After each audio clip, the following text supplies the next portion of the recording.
بسم اللہ الرحمن الرحیم۔ قربانی کے مسائل کے متعلق آج کا دوسرا سبق یہ ہے کہ بھینس کی قربانی کا شرعی طور پر کیا حکم ہے۔ تو یاد رکھنا چاہیے کہ جو بھینس ہے وہ بھی ایک حلال جانور ہے اور پالتو جانور ہے، اور قربانی ہر حلال اور پالتو جانور کی کرنا جائز ہے۔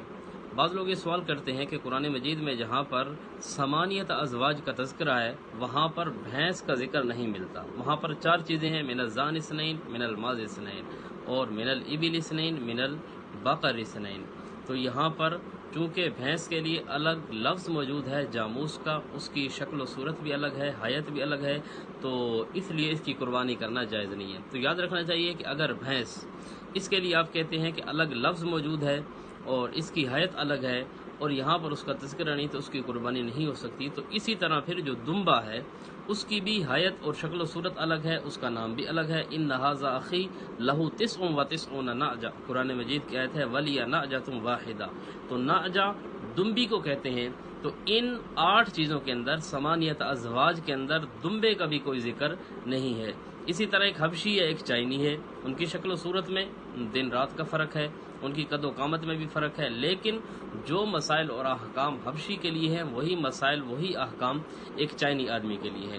اس طرح یاد رکھنا چاہیے کہ یہ جو بھینس ہے الجاموس نوع من البقر، یہ جو بھینس ہے یہ گائے ہی کی ایک نوع ہے۔ المحکم المحیط، اور صفحہ نمبر ہے اس کا 283۔ اسی طرح علامہ افریقی، یہ میرے سامنے لسان العرب ہے اور اس کا صفحہ نمبر 43 ہے اور جلد نمبر 6 ہے۔ یہاں پر واضح لکھا علامہ افریقی نے کہ والجاموس نوع من البقر، جاموس جو ہے یہ گائے کی ایک قسم ہے۔ اسی طرح المعجم الوسیط، وہاں پر واضح لکھا الجاموس حیوان اہلی، کہ یہ جو بھینس ہے حیوان اہلی، یہ گھریلو پالتو حیوان ہے، اور من جنس البقر، یہ گائے کی جنس میں سے۔ اسی طرح عرب کے مشہور عالم شیخ محمد بن صالح وہ فرماتے ہیں کہ الجاموس نوع من البقری واللہ تعالی ذکرہ فی القرآن المعروف عند العرب الذین یحرمون ما یریدون ویبیحون ما یریدون والجاموس لیس معروفا عند العرب۔ وہ فرماتے ہیں کہ یہاں پر اللہ رب العزت کا مقصود علت بتلانا ہے کہ اے اہل عرب، وہ چیزیں حلال نہیں جو تمہاری خواہش کے مطابق ہیں، بلکہ حلال وہ ہیں جن کو اللہ رب العزت نے حلال قرار دیا۔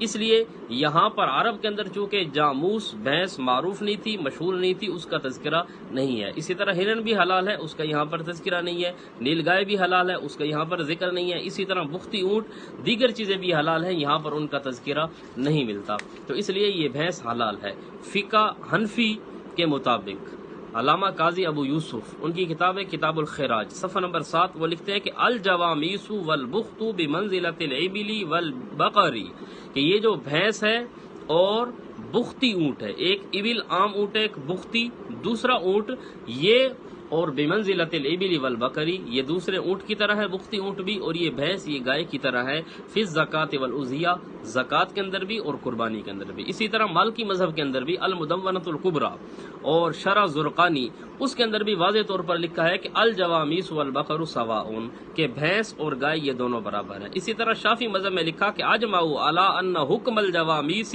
کا حکم البقری، واضح لکھا کہ اس چیز پر اجماع ہے کہ بھینس کا حکم کا حکم البقری گائے کے حکم کی طرح ہے۔ اسی طرح حنبلی مذہب کے اندر بھی کتاب الروض اور جز المسالک، اور اس کا صفحہ نمبر ہے 202، وہاں پر بھی واضح لکھا کہ الجوامیس من البقر، یہ جو بھینس ہے یہ گائے ہی کی ایک قسم ہے، گائے ہی کی ایک جنس اور اسی کی نوع ہے۔ یہی چیز علامہ ابن تیمیہ نے لکھی، یہی چیز حسن بصری تابعی نے لکھی۔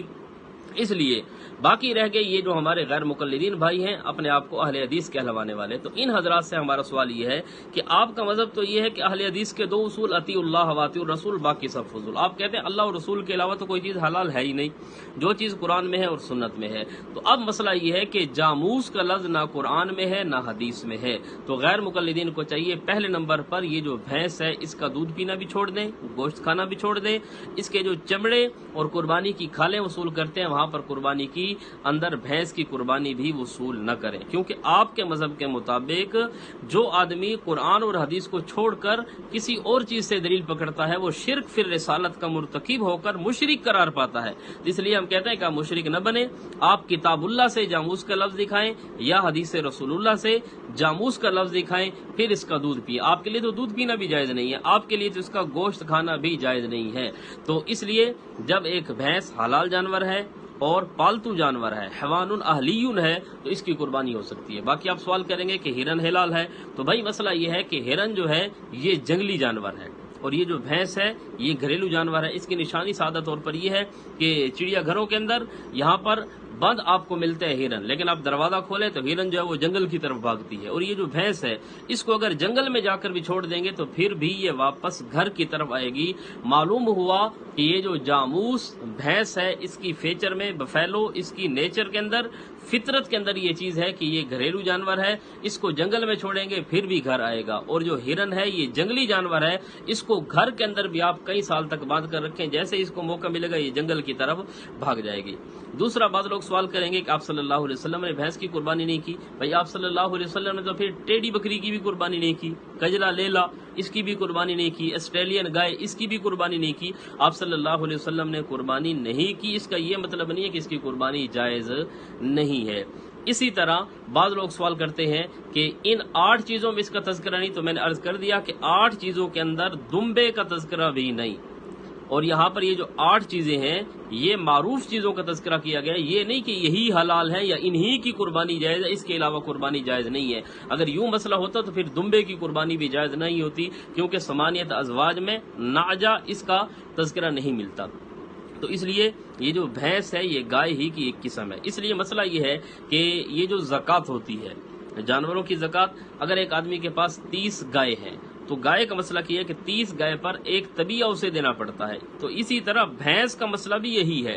اگر ایک آدمی کے پاس چند گائے ہیں، چند بھینسیں ہیں، آپ غیر مقلدین سے پوچھ لو کہ ایک آدمی کے پاس 60-70 گائے ہیں تو وہ ان جانوروں کی زکوٰۃ دے گا یا نہیں دے گا؟ تو دے گا، تو اس کی بھئی ہمیں دلیل چاہیے قرآن سے یا حدیث سے کہ کتنی بھینسوں پر اس نے زکوٰۃ دینی ہے اور کتنی زکوٰۃ دینی ہے۔ تو جب زکوٰۃ کے اندر بھینس کو گائے کی آپ 9 قرار دیتے ہیں، 9 من البقر، تو اضحیہ کے اندر بھی یہ 9 من البقر ہے، تو بھینس کی قربانی بلا کراہت جائز ہے۔ اور جس علاقے میں ایسا مسئلہ ہو تو وہاں پر بہتر ہے کہ ان بھینس کے انڈوں کو سمجھانے کے لیے وہاں پر بھینس کی قربانی کی جائے۔ تو بھینس کی قربانی کر لے آدمی، اس کے اندر کوئی کراہت بھی نہیں، کوئی مسئلہ بھی نہیں۔ بہرحال اللہ تعالی حق سمجھنے کی توفیق عطا فرمائے۔